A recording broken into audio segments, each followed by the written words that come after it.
είναι αυτό? Ένα σφουργίτη.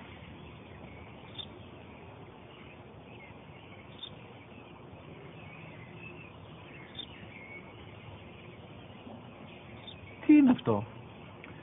Μόλις τώρα στο είπα, πατέρα, σφουργίτη είναι.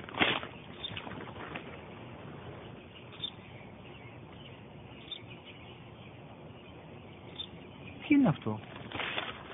Ένα σπουργίτη είναι, πατέρα. Ένα σπουργίτη. Σπου-γι-τι.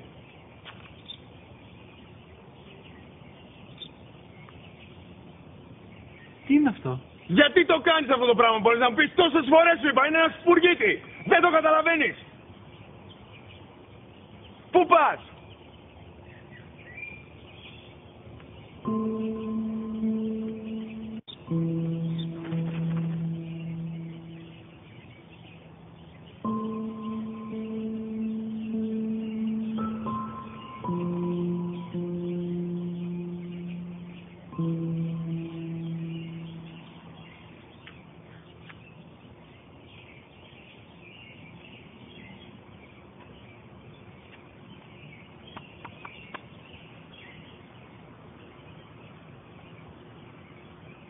Δυνατά.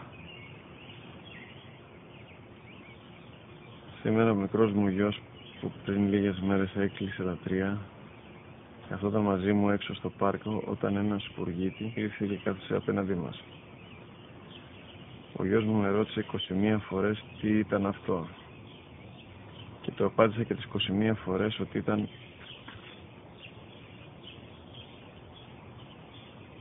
ένα σπουργίτη.